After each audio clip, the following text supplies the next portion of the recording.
오늘의 주요 뉴스입니다. 2030 엑스포 개최지 투표가 하루 앞으로 다가왔습니다.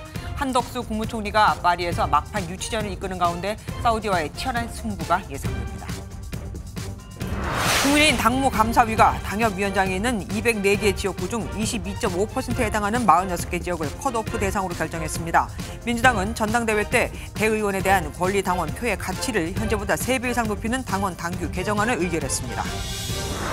9.19 합의 전면 파기를 선언한 북한이 2018년 말 철거했던 GP 지역에 중화기를 반입하고 감시소와 진지를 새로 설치 중인 것으로 드러났습니다.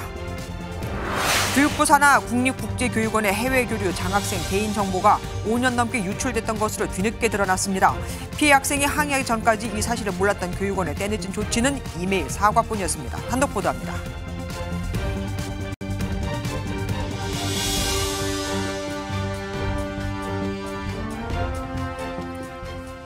드디어 내일 밤 2030년 엑스포 개최지가 결정되죠. 진인사 대천명, 최선을 다했으니 이제 하늘의 그 결과를 맡긴다. 윤석열 대통령이 한 말입니다. 하긴 1년 반 동안 부산의 엑스포를 유치하기 위해서 윤석열 대통령을 비롯한 민관이 1989만 킬로미터, 지구 495바퀴를 돌았을 정도니까요. 이 절실함의 결실을 내일 볼 수 있을까요? 개최지가 발표되는 파리 현지에 가 있는 취재기자 연결해 보겠습니다. 신재우 기자, 지금 분위기는 어떻습니까? 네, 파리는 지금 비가 부슬부슬 내리고 찬바람도 불고 있지만 부산 엑스포 유치를 위한 우리 대한민국의 열정은 파리 시내 곳곳에서 찾아볼 수가 있었습니다. 지금 제 뒤로 보이시는 것처럼 엑스포 2030 부산이라고 적혀있는 5개 광고물뿐만 아니라 부산 이즈 레디, 부산 이즈 넘버원이라고 적혀있는 광고물도 쉽게 찾아볼 수가 있었습니다. 이뿐만 아니라 파리 최대 명품 거리에 위치한 백화점 외벽 광고판도 부착이 되어 있었고요. 부산 엑스포 홍보물을 부착한 차량들도 에펠탑이나 콩코드 광장 같은 유명 관광지를 돌아다니며 유치전에 동참하고 있습니다. 내일 우리 교민들은 주 프랑스 한국문화원에 모여 유치 응원전에도 나설 계획입니다. 결국 내일 열리는 총회 참석국들의 마음을 사로잡는 게 관건 아닙니까? 우리 정부의 막판 움직임은 어떻습니까? 네, 윤석열 대통령의 바통을 이어 한덕수 국무총리가 현지 시각으로 어젯밤 이곳 파리에 도착해 막판 유치전에 돌입했습니다. 오늘 오전부터 간담회와 리셉션 등을 통해 회원국 대표들과 릴레이 회동을 하며 막판 표심 잡기에 나서고 있는 건데요. 이에 따라 마지막 유치 전략은 부산 엑스포를 지지하는 나라의 결심을 확실히 굳히고 사우디를 지지하고 있지만 흔들리는 국가를 설득하는 투트랙으로 임하고 있습니다. 다만 한 총리가 어느 나라 대표를 만나고 어떤 이야기를 했는지는 모두 비공개로 진행되고 있는데요. 우리의 막판 유치 전략이 경쟁국에 노출되지 않기 위한 전략입니다. 국민들의 성원과 회원국의 지지에 보답할 수 있도록 막판까지 꺾이지 않는 마음으로 유치 교섭에 최선을 다하겠습니다. 지금까지 판세는 박빙까지 따라붙었다는 것이 관계자들의 전언인데요. 동아시아 국가 중 일본은 현재까지 우리나라를 지지하겠다는 의사를 굳혔고 중국은 여전히 미온적인 태도인 것으로 전해졌습니다. 정부뿐 아니라 최태원 대한상의 회장과 정의선 현대차 회장도 파리에 남아 유치전 지원 사격에 나서고 있습니다. 지금까지 파리에서 MBN 뉴스 신재우입니다. 2030 엑스포 개최지는 내일 자정에서 그 다음 날 새벽 1시 사이에 발표될 것으로 보입니다.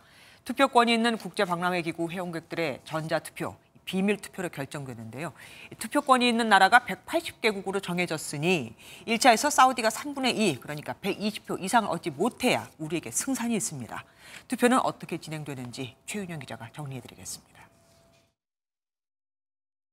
2030 세계박람회 개최지는 프랑스 파리의 국제박람회기구 BIE 총회에서 결정됩니다. 장소는 지난 6월 4차 프레젠테이션을 했던 총회장 팔레 데 콩그레 디시입니다. BIE 회원국들은 모두 182개국, 2030 엑스포 개최지 투표권은 180개국이 획득한 것으로 최종 확인됐습니다. 내일 총회는 우선 우리나라 시간으로 밤 9시 30분 후보국들의 5차 PT로 시작됩니다. 우리나라 부산, 이탈리아, 로마, 사우디아라비아, 리야드 3개 국가가 20분씩 발표합니다. PT가 모두 끝난 뒤 밤 11시 투표를 위한 재입장이 시작됩니다.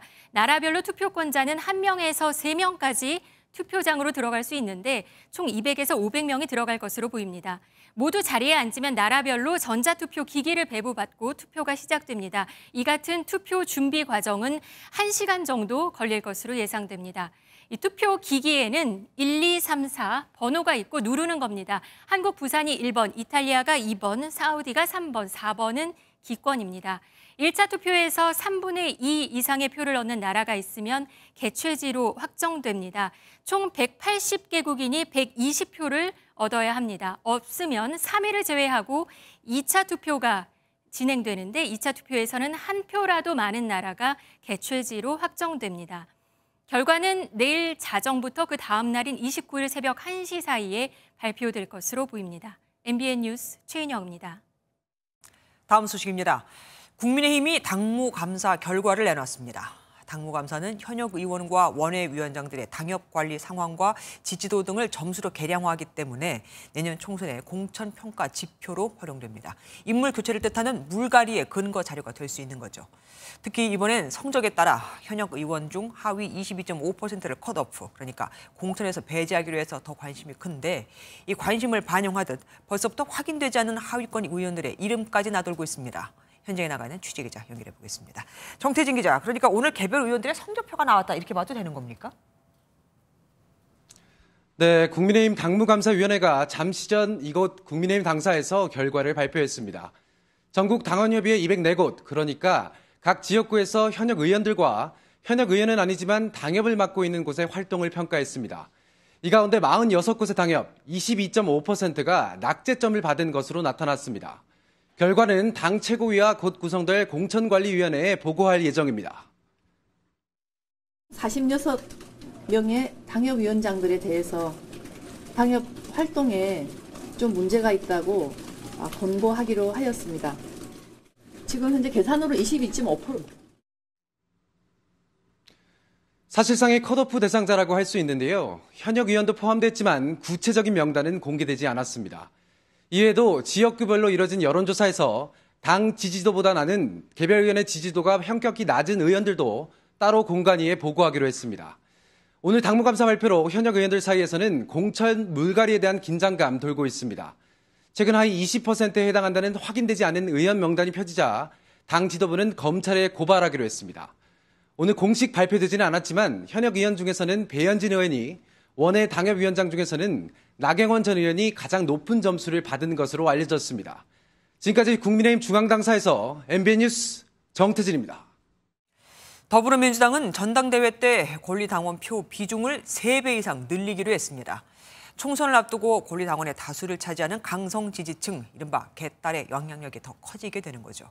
그럼 내년 총선 공천이나 경선을 위해서도 의원들은 더 강성 지지층의 눈치를 볼 수밖에 없게 되겠죠. 비명계는 반발했고 이재명 대표는 이 반발에 대한 질문에 답을 피했습니다. 강영호 기자가 보도합니다. 민주당 당무위원회가 의결한 당원 당규 개정안 핵심은 권리당원 투표 비중을 대폭 늘리는 겁니다. 현재는 권리당원 60표 정도가 대의원 1표와 맞먹는데 이걸 20대 1 미만으로 조정하기로 했습니다. 권리당원의 표 가치가 3배가량 높아지는 것으로 내년 8월 전당대회부터 적용됩니다. 20대 1 정도는 그래도 당내에 공감이 있는 범위다. 이런 판단이 좀 있습니다.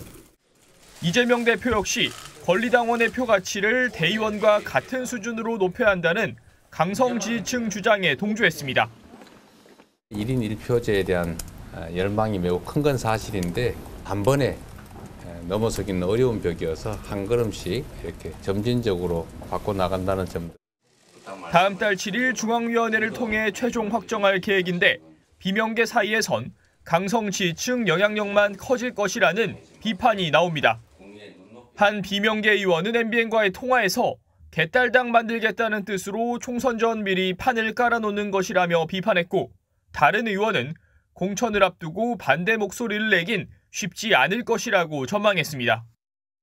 모레 민주당 의원총회가 예정된 가운데 비명계를 중심으로 권리당원 비중 확대에 대한 비판의 목소리가 분출할 수 있다는 전망이 나옵니다. MBN 뉴스 강영호입니다. 국민의힘에선 이뇨한 혁신위원장의 어제 발언이 논란이 되고 있습니다. 이준석 전 대표를 준석이라 부르며 도덕성이 없다. 부모로부터 교육을 잘 못 받아서 그렇다는 취지의 발언을 했는데 이 전 대표 폐륜적 발언이라고 강한 불쾌감을 드러냈고 당내에서도 비판이 나왔습니다. 노태현 기자가 보도합니다. 문제가 된 건 어제 인류한 국민의힘 혁신위원장의 충남 태안의 당원 대상 강연입니다. 가정교육과 예의를 설명하면서 이 전 대표를 준석이로 지칭하며 예의 없는 건 본인 잘못이 아니라 부모의 잘못이 크다는 취지로 말한 겁니다. 또 버르장머리 없어도 끌어안는 통합이 필요하다고 언급한 것으로 전해졌습니다. 앞서 인 위원장은 이 전 대표를 만나기 위해 부산을 찾았지만 이 전 대표는 영어로 미스터 린턴이라 부르며 대화를 거절한 바 있습니다. 이 전 대표는 인성 문제를 거론하는 건 꼰대론이라고 발끈했습니다. 부모 끌어들여가지고 남욕하는 건 본 적이 없습니다. 나이 40 먹어가지고 당대표로 지냈던 정치인한테 준석이라고 당 행사 가서 지칭한다는 것 자체가. 당내에서도 선을 넘었다는 비판이 나왔습니다. 이건 잘못된 이게 싸우자고 하는 것이고요. 가족 명예에 대한 모욕이거든요. 그래서 사과하는 게 저는 옳다고 합니다. 논란이 확산하자 예정됐던 일정을 취소한 인유한 위원장은 자신이 밥상머리 교육을 받고 커왔는데 이를 강조하려다가 나온 말이라며 부모 발언을 한 건 잘못했다고 사과했습니다. 인 위원장의 설화 논란에 혁신 동력이 약화되는 것 아니냐는 우려가 나오는 가운데 혁신위는 오늘 30일 당 지도부와 친윤 의원들의 희생 요구를 공식 안건으로 의결한다는 계획입니다. MBN 뉴스 노태현입니다.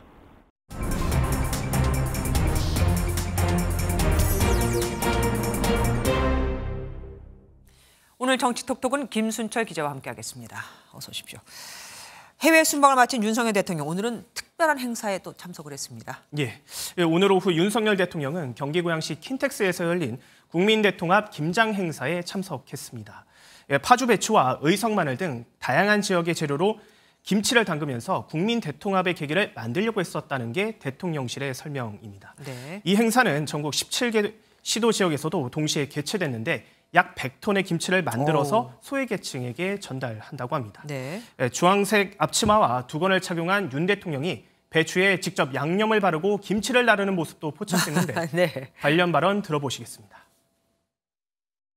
오늘 우리가 이 김장 행사를 통해서 우리 사회가 더 이웃을 배려하고 따뜻한 사회가 될 수 있는 아주 좋은 행사가 되기 바랍니다. 참, 윤 대통령의 지지율도 올랐더라고요. 맞습니다. 최근 한 여론조사에 따르면 윤석열 대통령의 국정 지지도 38.1%로 나타났습니다. 사실 10월 4주차부터 한 달 동안 30% 중반대를 벗어나지 못했었는데요. 이번에 후반대로 올라선 건 북한의 3차 군사정찰위성 발사 이후 우리 측의 강경 대응이 요인으로 꼽힙니다. 이번 여론조사에서는 각 지역별 지지율 상승도 눈에 띄었는데요. 대전과 세종, 충청은 지난주보다 7.5%포인트 상승한 42.3%를 기록했고 부산, 울산, 경남은 7.2%포인트 오른 47.3%의 지지율을 보였습니다. 심지어 광주, 전라에서도 6.1%포인트 오른 21.4%를 기록했는데 반면 인천과 경기 지역은 1.9%포인트 하락한 32.6%로 집계됐습니다. 아마 뭐 인천, 경기 같은 경우에는 좀 북한하고 좀 가깝고 위협을 많이 느끼니까 그런 것 같습니다. 험지 출마를 선언했던 하태경 국민의힘 의원, 서울 종로구에 출마 선언을 했습니다. 맞습니다.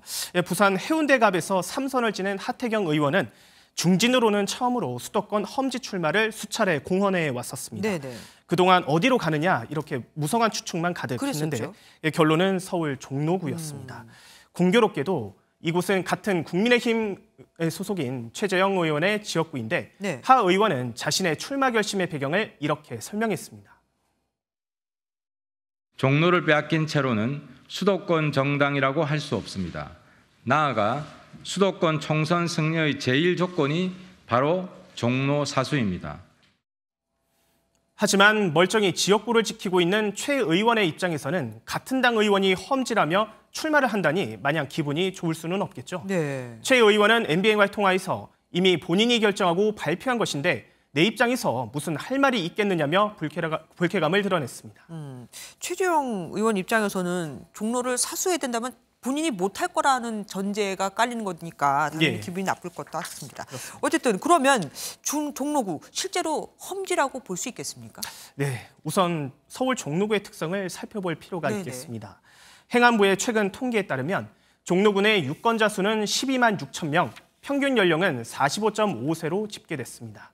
역대 총선을 한번 살펴보면요. 18대 총선에서는 박진 한나라당 후보가, 19대 20대 총선에서는 정세균 민주당 후보, 21대 총선에서는 이낙연 민주당 후보가 당선됐습니다. 네. 이후 이낙연 대선 후보가 순회 경선 과정에서 의원직을 사퇴했고 최재형 국민의힘 후보가 보궐선거에 당선됐는데 보수 진영에서는 10년 만에 승리한 셈입니다. 네. 이처럼 보수당의 당선이 어려운 건 사실인데 같은 당 현역 의원이 있는 곳을 험지라고 할 수 있을지는 다양한 의견이 나올 것으로 보입니다. 그렇겠네요. 지금까지 김순철 기자와 함께했습니다. 고맙습니다. 인사를 두고 파벌 투쟁이 벌어지고 있고 이런 내용이 외부로 유출되는 일이 반복되며 요즘 국정원이 망신을 자초하고 있죠. 어제는 국정원장이 물러나고 1차장, 2차장은 새로운 인물로 교체되는 일까지 벌어졌고요. 대통령이 후임 국정원장 후보자를 결정하지도 못한 상태에서 다급하게 수뇌부 교체 인사를 해야 할 정도로 국정원 내용이 심각했다는 얘기입니다. 당분간은 대통령실이 이른바 직할체제를 갖춰 인사파동을 수습하고 개혁의 틀을 마련할 계획인데 후임 국정원장은 조직 당학령이 있고 대북 정보도 밝은 군 출신이 물망에 오른 것으로 알려졌습니다. 황재원 기자가 보도합니다. 차기 국정원장에 대해 정부 고위 관계자는 시스템을 타이트하면서 원활히 돌아가게 할 사람이 적격인데 서두르지는 않고 있다고 밝혔습니다. 여기다 인사청문회를 치러야 하는 직의 특성상 다음 달 후보를 지명한 뒤 신년은 돼야 정식 취임할 수 있을 것으로 보입니다. 때문에 한동안 대통령실이 직할 체제를 갖춰 원장 대행인 육사 출신 홍장원 신임 1차장과 인사 파동을 정리하는 데 주력할 예정입니다. 전면적인 쇄신이 필요한 만큼 새 원장은 국정원 내부보다는 객관적 시각을 더 갖추기 용이한 외부 출신에 더 무게가 실립니다. 김용현 경호처장과 김관진 전 국방부 장관, 천영우 전 외교안보 수석, 김숙 전 국정원 1차장 등이 거론됩니다. 조직 기강을 잡으려면 내부 출신이 맡아야 한다는 주장도 많습니다. 대북공작국장 출신 김승현 국정원장 특보와 변영태 전 해외공작국장, 김옥채 일본 요코하마 총영사 등이 하마평에 오릅니다. 북한과 긴장 관계가 높은 상황에서 인사 잡음이 일어난 만큼 대북 정보에 밝고 조직 장악력이 좋은 군 출신을 대통령실이 선호한다는 분석이 나옵니다. MBN 뉴스 황재현입니다. 북한의 군사 정찰 위성 발사로 우리 정부가 9.19 남북 군사합의 일부 효력을 정지시켰고 이후 북한도 9.19 남북 군사합의 완전 무효화를 선언했죠. 바로 그 다음 날 북한이 실제로 행동에 나섰습니다. 2018년 우리와 악수를 하며 없앴던 임시 초소를 다시 세우고 무기까지 반입을 한 겁니다. 김태희 기자가 보도합니다. 북한군 병사들이 목재로 초소를 짓고 있습니다.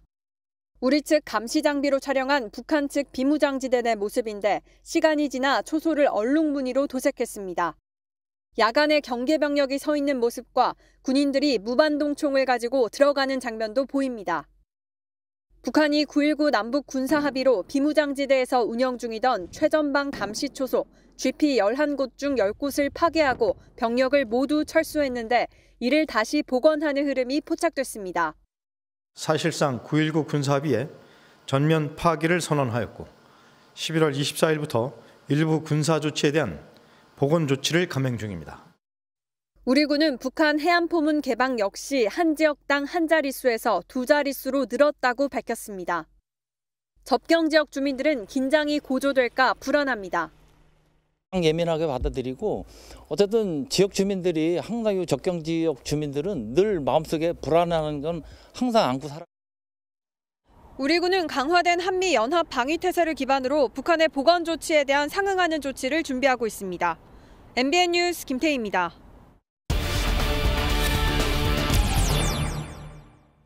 북한이 최전방 감시 초소를 복원하는 조치에 착수하며 9.19 군사합의 파기가 선언에 그치지 않을 것임을 보여주었습니다. 국방부 출입하는 정치부 권영봉 기자와 더 자세히 알아보겠습니다. 어서 오십시오. 권 기자, 북한이 설치 중인 감시소의 특징부터 좀 짚어볼까요? 네, 최전방 감시 초소 GP 통상적으로 어떤 재질로 만들까요? 영화 같은 거 보면 콘크리트 같은 거로 지어졌던 것 같은데 맞습니까? 네, 정답입니다. 콘크리트 재질로 만듭니다. 네. 하지만 군 당국에 포착된 감시소는 목재로 만든 시설인데요. 하얀색 목재로 만든 뒤 그 위를 얼룩무늬로 색칠을 했습니다. 네. 콘크리트로 지으면 시간이 오래 걸리다 보니 목재를 활용한 것으로 보이는데요. 감시소는 GP별로 한 개씩 있는 필수 경계시설입니다. 네. 9.19 군사합의로 파괴한 GP 자리에 이러한 감시소를 다시 설치한 겁니다. 그러면 9.19 군사합의 이전 상태로 되돌린다 이렇게 봐도 됩니까? 네, 이 남북은 9.19 군사합의에서 상호 1km 이내 GP 11곳을 파괴 또는 철수하기로 했죠. 네네. 이에 따라 비무장지대 안의 GP 개수는 우리 측이 50여 개, 북측이 150여 개로 줄어든 상태였는데요. 네. 감시소 설치 움직임이 GP의 완전한 복원으로 이어질진 미지수입니다. 군 관계자도 복원의 수준은 좀 더 지켜봐야 한다고 밝혔는데요. 전문가 의견 들어보시죠. GP를 완전하게 복원하는 데는 일정한 시간이 소요되겠지만 사실상 GP를 복원하겠다고 하는 이런 의도로 판단됩니다. 그러니까 공개된 사진들을 좀 더 보면 지금 나오고 있습니다. 중화기까지 포착이 됐다고요? 네, 그렇습니다. 중화기 어떤 화기일까요? 뭐 아무래도 좀 더 강력한 화기 아닙니까? 네, 그렇습니다. 무게가 무겁고 화력이 강한 무기를 중화기라고 합니다. 네. 북한군이 중화기인 무반동총을 들고 이동하는 모습이 포착된 건데요. 네. 무반동총은 포신에 반동이 없는 화기로 주로 전차 타격에 쓰는데 북한에선 비반충포라고 부릅니다. 저도 군생활할 때 이 무반동총 사격하는 거 봤는데 네. 후폭풍이 진짜 엄청납니다. 아, 그래요? 네. 이전에 GP 안에 있던 무반동총, 고사총 등을 동부전선에서 다시 GP 안으로 옮기고 있다는 걸 유추할 수 있습니다. 네. 공개된 사진을 보면 주로 이게 동부전선이더라고요.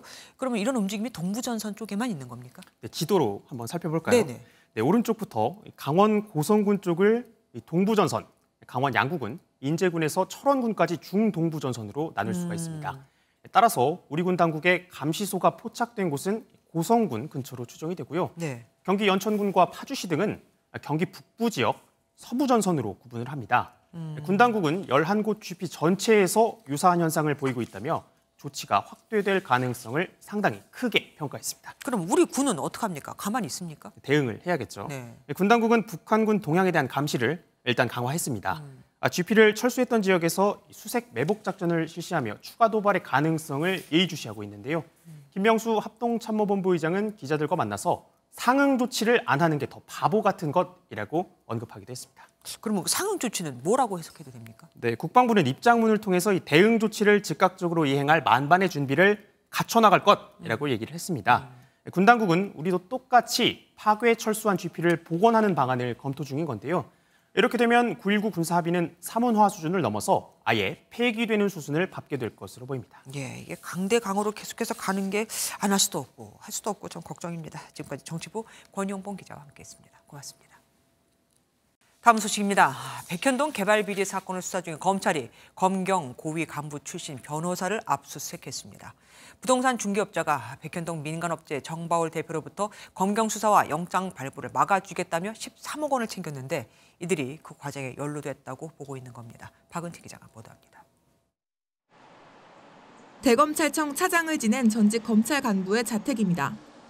검찰은 백현동 민간업자 수사 무마 사건에 연루된 의혹을 받는 임정혁 전 고검장과 곽정기 전 서울경찰청 지능범죄수사대장의 자택을 압수수색했습니다. 두 사람 모두 공직을 그만둔 뒤 변호사로 활동하고 있습니다. 검찰은 이들이 부동산 중개법인 운영자 이모 씨가 백현동 민간업자 정바울 아시아디벨로퍼 대표로부터 검경 수사와 영장 발부를 막아주겠다며 약 13억 원을 챙기는 과정에 관여했다고 의심하고 있습니다. 인허가 청탁 비용 정진상에 건넨 거 맞습니까? 검찰 관계자는 수사 과정에서 관련성이 확인돼 압수수색했다면서도 이들의 구체적인 역할에 대해 지금은 밝힐 수 없다고 말을 아꼈습니다. 임 전 고검장 측은 검찰에서 정상적인 변호사 직무 범위에 해당하는 일만 했다고 주장하는 걸로 알려졌습니다. 이모 씨의 범행은 지난해 5월부터 지난 6월까지 1년 넘게 이어졌는데 지난 1일 이 씨를 체포해 구속한 검찰은 정 대표에게 돈을 받은 경위를 조사 중입니다. 임 전 고검장과 곽 전 총경은 금품 수수에 연루됐는지 묻는 취재진의 연락에 답하지 않았습니다. MBN 뉴스 박은채입니다. 축구 국가대표 황의조 선수의 불법 촬영 혐의와 관련해 경찰이 황 씨의 휴대폰 넉 대와 노트북 1대를 분석하며 필요하다면 영국에 체류 중인 황 씨를 소환하겠다고 밝혔습니다. 황 씨 측은 입장문을 내고 자성하겠다면서도 유출된 영상 이외에 추가 영상은 없다고 해명했습니다. 이혁재 기자입니다. 피해자 2명을 불법 촬영했다는 혐의로 경찰 수사를 받고 있는 축구 국가대표 황의조 선수. 경찰은 황 씨의 휴대전화 4대와 노트북 1대를 확보해 불법 촬영물이 추가로 없는지 등을 수사하고 있습니다. 황 씨 휴대전화가 초기화됐었다는 주장이 피해자 측에서 제기됐던 만큼 황 씨가 직접 영상물들을 삭제했는지 여부도 관건입니다. 경찰은 수사 진척 상황에 따라 필요하다면 현재 영국에 체류하고 있는 황 씨를 한국으로 불러들여 조사하겠다는 입장입니다. 2차 가해와 관련된 논란도 계속되고 있습니다. 황 씨가 이달 중순 피해자에게 자신의 친형수를 처벌 불원해달라고 요청하는 과정에서 지인들에게 피해자 정보를 알려줬기 때문입니다. 자기 외에 사람에게 피해자 연락처 주고 피해자가 그 유포 피해자라고 이야기해서 여기다 처벌 불원해서 직접 부탁하도록 만들었던. 앞서 황 씨 법률 대리인이 입장문을 발표하면서 피해자의 신상 정보 일부를 공개하면서도 2차 가해란 비판을 받았습니다. 이 같은 2차 가해는 성범죄 가중처벌 요건으로 작용될 수 있습니다. 경찰은 2차 가해에 관한 부분 역시 들여다보겠다고 설명했습니다. MBN 뉴스 이혁재입니다. 한 달 전 경찰이 마약 혐의가 있다며 가수 G드래곤 권지용 씨를 출국 금지했었는데 출국 금지는 기한이 한 달이고 필요하면 연장도 얼마든지 할 수 있는 거죠. 그런데 경찰이 권 씨에 대한 출국 금지 기한을 연장하지 않은 것으로 확인됐습니다. 무슨 뜻일까요? 경찰은 수사 종결이냐는 기자의 질문에 답하지 않았지만 그래 보이죠. 소리만 요란했지 혐의 입증을 하지 못한 겁니다. 노승환 기자가 보도합니다. 경찰이 마약 혐의로 지난 10월 말 가수 G드래곤 권지용 씨에게 내렸던 출국 금지 조치를 최근 해제한 것으로 확인됐습니다. 그동안 여러 차례의 마약 검사에도 잇따라 음성이 나왔고 혐의를 입증할 확실한 정황이 나오지 않아 기간을 연장할 명분이 없었기 때문으로 풀이됩니다. 이로써 2달 넘게 이어진 유명인 마약 수사는 분수령을 맞게 됐습니다. 일각에선 권 씨를 불기소 처분할 것이란 예상도 나옵니다. 이를 의식한 듯 경찰 고위 관계자는 정례 브리핑에서 모든 가능성은 열려 있다며 불기소는 맞지 않다, 결론은 유보 상태라고 설명했습니다.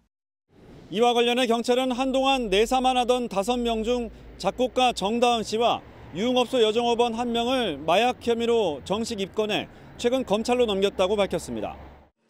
수사 대상 10명 중 정식 입건된 사람은 배우 이선균과 권 씨를 포함해 5명이었는데 2명이 늘어 7명이 됐습니다.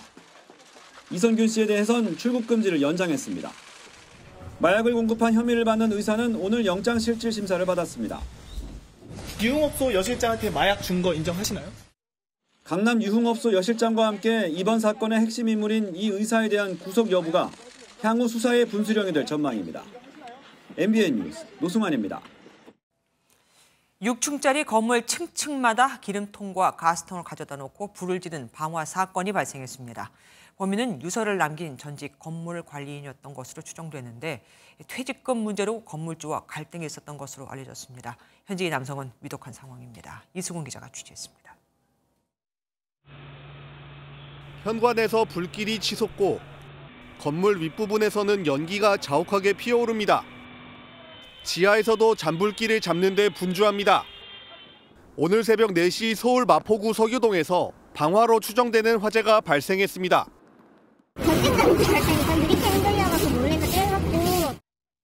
불이 난 지하 2층 공연장에서 가스통이 폭발했고 각 층 엘리베이터 앞에서는 20리터 기름통 6개도 발견됐습니다. 현장에는 폭발로 깨진 유리파편과 그을린 흔적이 고스란히 남아 있습니다. 이 불로 60대 남성 A씨가 전신 화상을 입어 생명이 위독한 것으로 알려졌습니다. 경찰은 화재 현장 인근에 세워져 있던 차량 안에서 A씨의 유서도 발견했습니다. 경찰은 전 건물관리인 A씨와 건물주와의 갈등 내용이 담긴 유서를 토대로 정확한 화재 원인을 조사하고 있습니다. MBN 뉴스 이승훈입니다. 교량 건설 현장에서 교각이 무너져 2명이 숨지고 6명이 다쳤습니다. 7m 아래로 추락했거든요. 콘크리트 타설 중 사고가 발생한 건데 경찰은 중대재해위반법을 검토 중입니다. 강진우 기자가 보도합니다. 저수지 사이를 연결하는 거푸집과 철근이 무너져 내렸습니다. 119 구조대가 혹시나 물에 빠진 작업자가 있는지 주변을 수색합니다. 저수지댐 시설물을 관리하는 다리를 건설하다 사고가 발생한 건 오늘 오전 11시 10분쯤. 콘크리트 타설 공사 중에 50m짜리 교량이 그대로 내려앉았습니다. 이 사고로 타설 공사에 동원된 작업자 12명 중 8명이 약 7m 아래로 추락했습니다. 이 가운데 50대와 60대 2명이 숨진 채 발견됐고 나머지 6명은 중경상을 입고 병원으로 옮겨졌습니다. 2명은 심정지였고요. 1명은 다리 골절이고 1명은 저체온 증상으로 병원 이렇게 4분 이송했고요.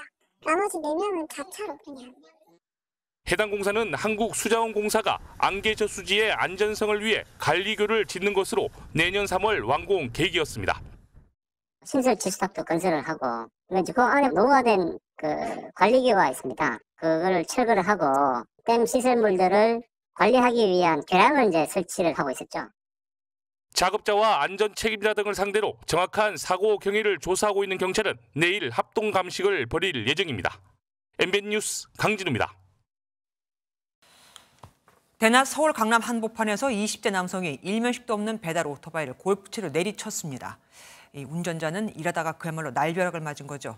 사고를 당한 배달원은 현재 트라우마에 시달리고 있습니다. 이승민 기자입니다. 한 남성이 도로 한복판에서 느닷없이 골프채를 휘두릅니다. 특별한 이유도 없이 지나가는 오토바이를 공격한 겁니다. 인도에 있던 가해 남성은 갑자기 도로로 들어와 골프채로 오토바이를 내리쳤습니다. 남성은 범행 후 떨어뜨린 골프채를 주워들고 아무런 조치도 없이 태연하게 현장을 떠났습니다. 6년 동안 배달 일을 했던 박모 씨에겐 마른 하늘의 날벼락 같은 일이었습니다. 박 씨는 다리를 다쳐 전치 2주 진단을 받았는데 무엇보다 힘든 건 정신적인 충격입니다. 제가 따라가려고 좀 쫓아왔어요. 근데 아무래도 골프채를 들고 있다 보니까 무섭더라고요. 다가갈 수가 없었어요. 왜냐면 이 차로 또 맞을 것 같아서. 경찰은 범행 현장에서 약 800m 떨어진 오피스텔에서 가해 남성인 20대 A씨를 붙잡았습니다. A씨는 현재 범행 동기를 밝히지 않은 것으로 알려졌는데 서울 강남경찰서는 A씨에 대해 특수폭행 혐의를 적용하고 기소 의견으로 검찰에 송치했습니다. MBN 뉴스 이승민입니다. 새벽 시간 금은방의 유리창을 부수고 2,600만 원 상당의 금품을 훔쳐 달아난 40대가 이틀 만에 붙잡혔습니다. 생활비를 마련하려고 고향인 강원 홍천을 찾아 범행했는데 춘천을 거쳐 경기 부평까지 도주했습니다. 이재호 기자입니다. 새벽 시간 오토바이를 탄 한 남성이 상가로 접근합니다. 절단기로 금은방 출입문을 부수고 들어갑니다. 유리로 된 진열장을 절단기로 깬 뒤 귀금속을 가방에 넣습니다. 귀금속을 쓸어 담는 데 걸린 시간은 단 40초. 시가 2,600만 원 상당의 귀금속을 훔쳐 달아났습니다. 이 40대 남성은 경찰 추적을 따돌리기 위해 인천 부평에서 몰고 온 렌터카를 중간에 세워두고 오토바이를 훔쳐 범행에 사용했습니다.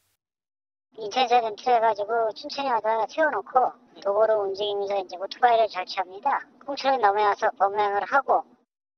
인천의 고시원 등에서 생활하던 남성은 생활비를 마련하기 위해 고향인 강원 홍천으로 와 범행을 벌인 것으로 조사됐습니다. 범행 후 거꾸로 춘천을 거쳐 부평까지 도주한 남성을 추적해 붙잡은 경찰은 특수절도 혐의 등으로 구속영장을 신청했습니다. MBN 뉴스 이조입니다. 제주에서 음주운전 의심 신고에 의한 경찰의 단속 건수가 늘고 있습니다. 적극적인 신고를 유도하기 위해서 전국에서 유일하게 음주운전 신고 포상제를 운영하고 있거든요. 그런데 이상합니다. 실제 포상금 지급 실적은 저조합니다. KCTV 김용원 기자가 취재했습니다. 새벽 시간 순찰 차량이 앞선 차를 쫓습니다. 도주 차량이 정차하자 곧바로 경찰 음주 측정이 이뤄집니다. 혈중 알코올 농도 면허 취소 수치로 차를 몰고 제주시부터 서귀포시까지 20km를 넘게 음주운전한 30대가 검거됐습니다. 음주운전 의심 차량이 있다는 신고를 받고 관할 지역 경찰 인력이 모두 출동하는 코드 제로를 발령해 현장에서 검거했습니다. 이달 중순에도 제주 시내 대로변에서 차를 세우고 수십 분 동안 잠이 든 50대 음주운전자가 의심 신고에 의해 현행범으로 체포됐습니다. 지난 2달 동안 신고 건수는 전년 같은 기간 대비 20%, 적발 건수는 12% 늘었습니다. 전국 유일의 음주운전 신고 포상제 영향으로 풀이되고 있습니다. 제주에서는 지난 9월부터 음주운전을 신고할 경우 취소 수치는 5만 원, 정지는 3만 원을 주는 포상제를 시행하고 있습니다. 하지만 실제 포상금 지급 실적은 적발 건수 대비 5%인 10건에 그치고 있습니다. 받는 액수보다 신고자가 직접 경찰에 포상 신청을 해야 하는 번거로움이 크기 때문입니다. 음주운전 의심 차량을 발견하게 되면 112를 이용하여 꼭 신고해 주시기 바랍니다. 경찰 관서에 방문해서 신청이 이루어진다 이렇게 알고 계시는데 그렇지 않습니다. 이메일이나 팩스로 얼마든지 가능하고 음주운전 신고 포상제는 예산 문제와 잦은 5인 신고 출동에 의한 치안 공백 문제로 폐지됐다가 11년 만에 부활했습니다. 하지만 자발적인 포상 신청 유인이 떨어지면서 제도입 효과를 거둘 수 있을지 기대보다 의문이 커지고 있습니다. KCTV 뉴스 김용원입니다. 이젠 친한 친구도 선후배도 못 믿는 세상이 된 걸까요? 친한 친구와 선배를 골라 여성과 즉석 만남을 주선해 잠자리를 유도하고선 강제로 성관계를 했다며 협박해 수억 원을 뜯어낸 일당이 붙잡혔습니다. 이들은 피해자들에게 술자리에서 몰래 탄 마약을 먹이고 정신을 잃어 아무것도 기억하지 못하게 한 뒤 범행을 저지르기도 했습니다. 윤기란 기자가 취재했습니다. 술자리를 통해 알게 된 젊은 남녀가 모텔 객실로 들어갑니다. 조금 뒤 홀로 밖으로 걸어 나오는 여성. 객실에 있던 남성은 곧바로 여성의 지인으로부터 성폭행 협박 전화를 받았습니다. 네 조카가 강간당했다고 생각을 해봐. 장난하냐고 나랑 지금 내 말 틀려? 지금 경찰서로 갈래 그냥? 성범죄를 신고하지 않는 대가로 이 남성은 여성 측에게 수백만 원을 건넸습니다. 이 일을 이으면 이제 뭐 아무것도 없는 걸로 이렇게 하는 걸로 다 하자. 하지만 여성과 가졌던 술자리와 모텔에서 있었던 일 모두 여성의 지인이 꾸며낸 일이었습니다. 평소 친하게 지내던 친구와 선배를 골라 미리 섭외한 여성들과 즉석 만남을 갖게 한 뒤 성관계를 유도한 겁니다.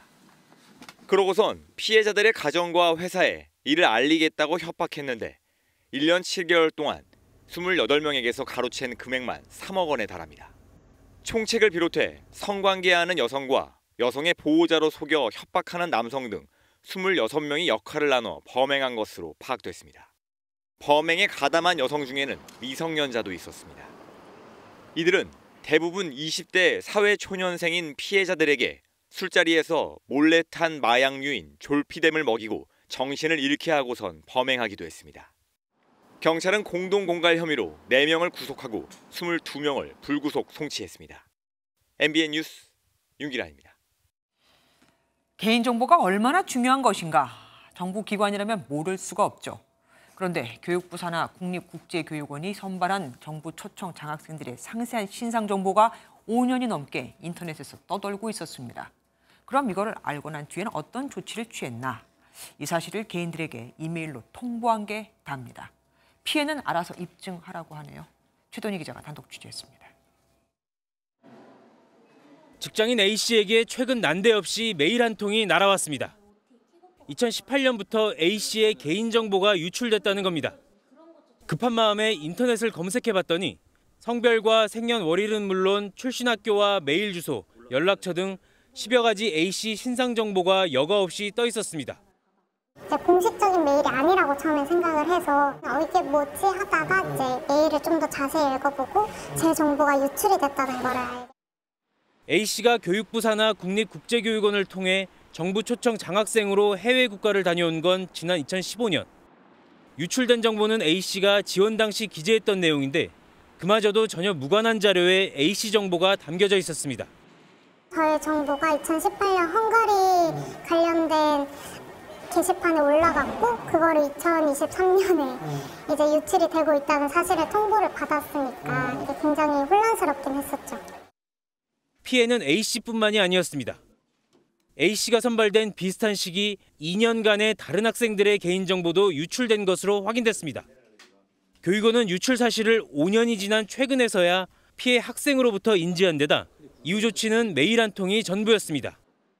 교육원 측은 2018년 당시 직원 실수로 개인정보가 포함된 파일이 업로드돼 즉시 삭제 조치했는데 홈페이지 개편 과정에서 백업 파일이 복구되면서 빚어진 일이라고 해명했습니다. 또 피해 당사자가 개인정보보호위원회를 통해 직접 피해를 입증해야 보상 절차를 진행할 수 있다고 밝혔습니다.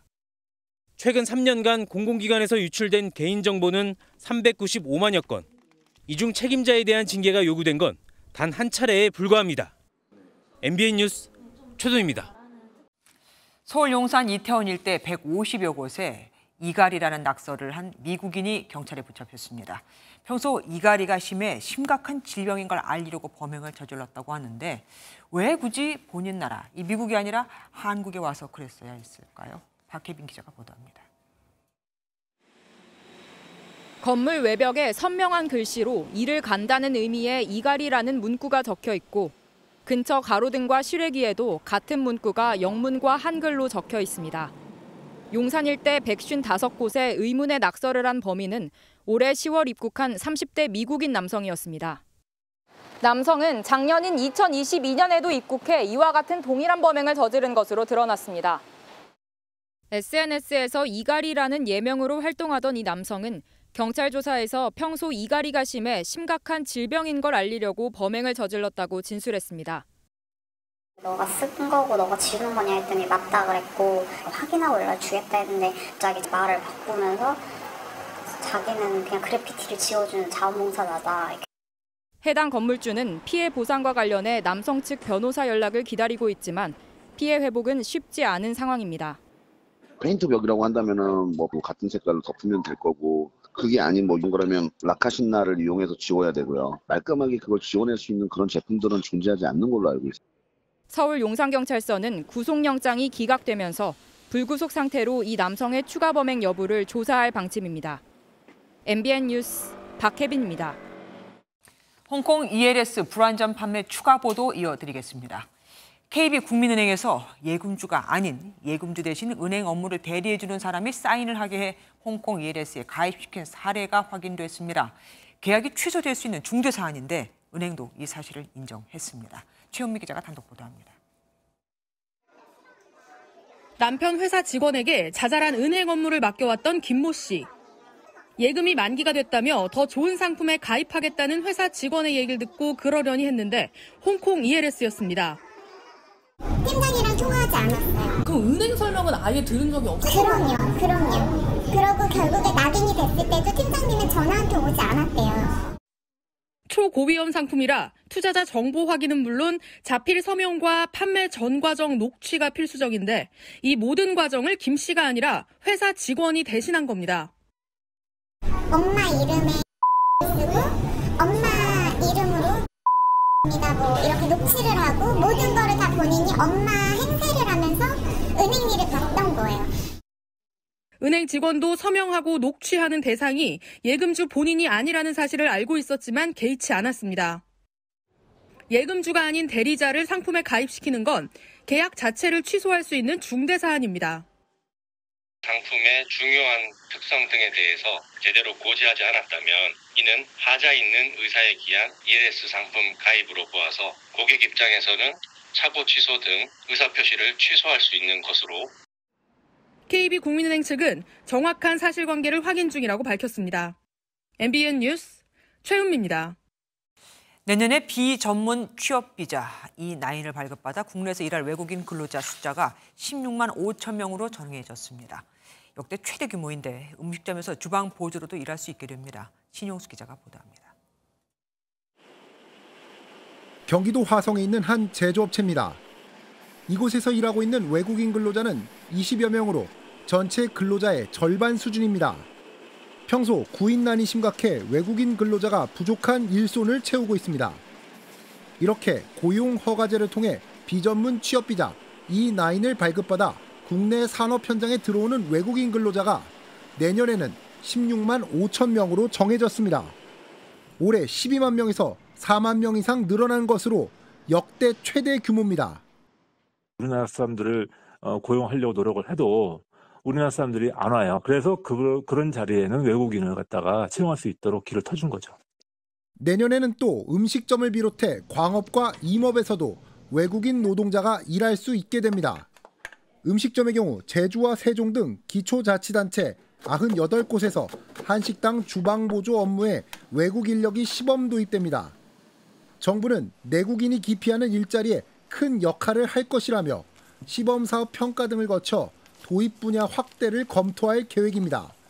MBN 뉴스 신용수입니다. 휴전 사흘째, 이스라엘과 하마스가 세 번째로 인질과 수감자를 맞교환했습니다. 나흘로 합의된 일시 휴전이 내일이면 끝나게 되는 거죠. 하마스는 휴전을 연장할 의사가 있다고 밝혔고 이스라엘도 인질을 추가로 석방한다면 휴전 연장에 동의할 수 있음을 내비쳤습니다. 장동건 기자가 보도합니다. 인질 호송 차량이 도착하자 환호성이 터져 나옵니다. 하루 전 풀려난 12살 소녀와 어머니도 병원에서 가족과 재회의 포옹을 합니다. 휴전 사흘째, 하마스가 이스라엘인 13명과 외국인 4명을 석방하면서 지금까지 이스라엘인 39명과 외국인 19명이 풀려났습니다. 이스라엘도 1대3 비율의 협상 조건에 따라 팔레스타인 수감자를 사흘간 39명씩 풀어주고 있습니다.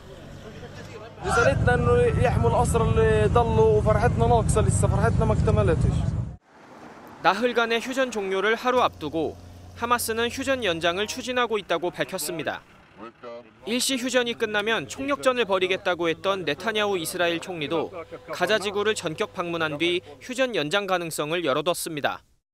יש גם מתווה שאומר שאפשר לשחרר כל יום נוסף עוד 10. זה דבר מבורך. 협상을 중재해온 카타르는 이스라엘이 제공한 여성과 아동 인질 명단이 최소 90명이었지만 하마스가 당장 소재를 파악한 인원에 따라 석방 인질 수를 50명으로 합의했다고 전했습니다. 40명 이상이 하마스 외 다른 무장단체들에 붙잡혀 있는 것으로 추정되는 가운데 휴전 연장 여부는 하마스가 협상 카드로 내밀 인질을 얼마나 더 확보하느냐에 달렸다는 분석이 나옵니다. MBN 뉴스 장동건입니다. 세 번째 석방된 인질 중엔 4살배기 미국인 소녀도 있었습니다. 하마스가 공격한 날 부모는 죽고 이 아이만 살아남았죠.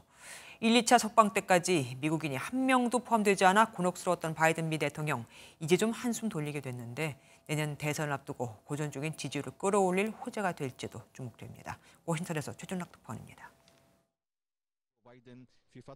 세 번째 이뤄진 석방에서 4살 미국인 소녀가 풀려났습니다. 이틀 전 생일이 지난 에비게일로 부모는 하마스가 기습 공격했던 지난 7일 목숨을 잃었습니다. לא רגוע לגמרי, כי יש גם שמחה וגם יש את החוסר של רועי וסמדר. 바이든 미국 대통령은 긴급 대국민 연설에서 카타르와 이집트, 이스라엘 정부를 비롯한 관계자들의 감사의 뜻을 전했습니다. Now wrapping Abigail in love and care and the supportive services she needs. She's been through a terrible trauma. 바이든 대통령은 인질 전원이 안전하게 집으로 돌아올 때까지 임시 유전을 연장해야 한다고 강조했습니다. For additional Americans will be released as well. And we will not stop working until every hostage is returned to their loved ones. I'd like to see the pause go on as long as prisoners kept coming out. 현재까지 모두 10여 명의 미국인이 인질로 잡혀 있는 것으로 전해졌으며 일부는 즉각 치료가 필요한 상태인 것으로 알려졌습니다. What we know and don't know that we do not know the specific whereabouts or condition of Omar or other Americans because 인질 협상이 성과를 거두면서 바이든 대통령은 내년 대선 성과로 이를 활용할 전망입니다. 워싱턴에서 MBN 뉴스 최중락입니다. 미국에서 대학을 다니는 팔레스타인인 학생 3명이 괴한의 총격을 받았습니다. 팔레스타인 전통 의상을 입고 아랍어로 대화를 하고 있었거든요. 경찰은 혐오 범죄에 무게를 두고 용의자를 추적하고 있습니다. 고정수 기자입니다. 미국 버몬트주의 한 거리를 무장 경찰이 에워쌌습니다. 인근 가옥을 대상으로 수색을 펼치고 쓰러진 남성을 들것에 실어 구급차로 옮깁니다. 추수감사절 연휴였던 지난 25일, 팔레스타인 대학생 3명이 괴한의 총에 맞아 쓰러진 겁니다. The suspect walked up to them and shot them. They weren't robbed. They weren't mugged. It was a targeted shooting and a targeted crime. 20살 동갑내기 대학생 3명은 팔레스타인 전통 의상 차림으로 친척 집으로 향하다 변을 당했습니다. 현지 무슬림 인권단체는 용의자가 아랍어로 대화하던 피해자들을 위협하고 총격을 가했다고 밝혔습니다. 현지 경찰은 이를 고려해 총격 사건을 혐오 범죄로 보고 미 연방수사국에 협조를 요청하며 백인 용의자를 쫓고 있습니다. 이스라엘과 하마스 간의 전쟁 발발 후 미국에선 혐오 범죄가 잇따랐습니다.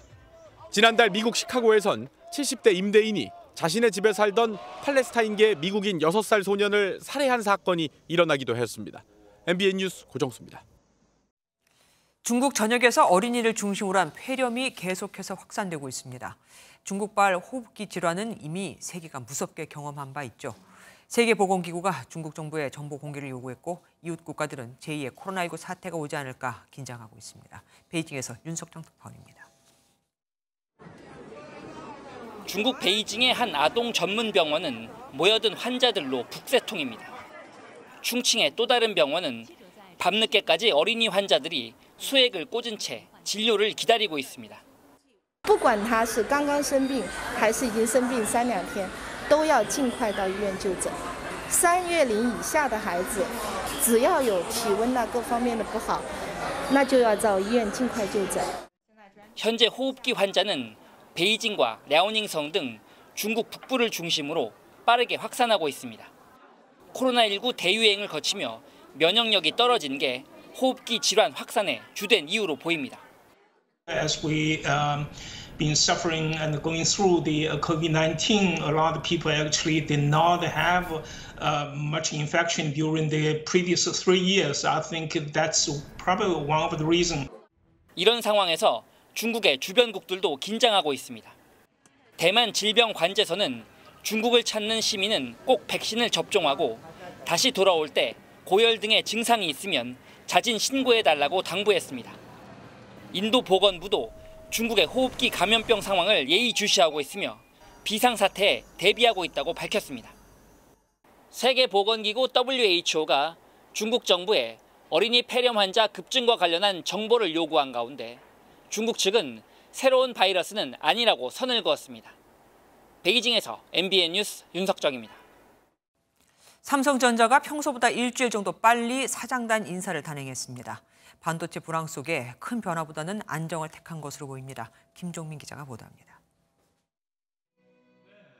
고 이건희 회장 신경영 선언 30주년과 이재용 삼성전자 회장 취임 1년, 그리고 반도체 불황에 따른 실적 악화 등이 맞물리며 대대적인 인사 쇄신 가능성이 컸던 삼성전자 사장단 인사가 오늘 봉투를 열었습니다.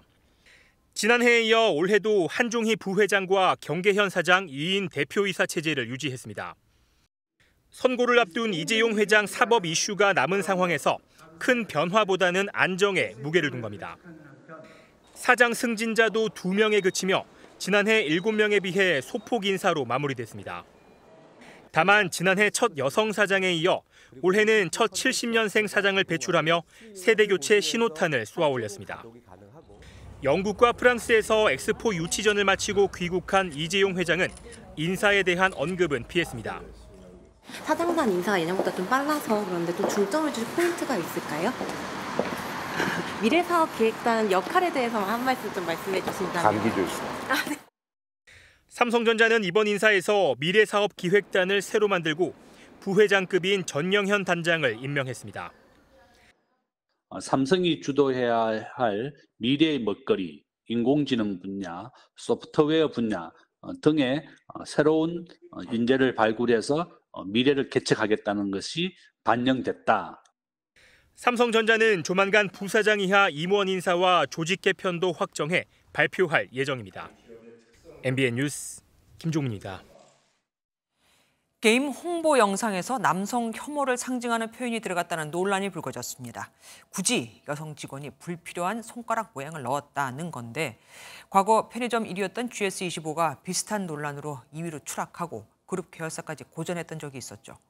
게임 이용자 중엔 특히 남성이 더 많은 만큼 행여 불매 운동으로 번질까 게임 업계가 전전긍긍하고 있습니다. 김도영 기자입니다.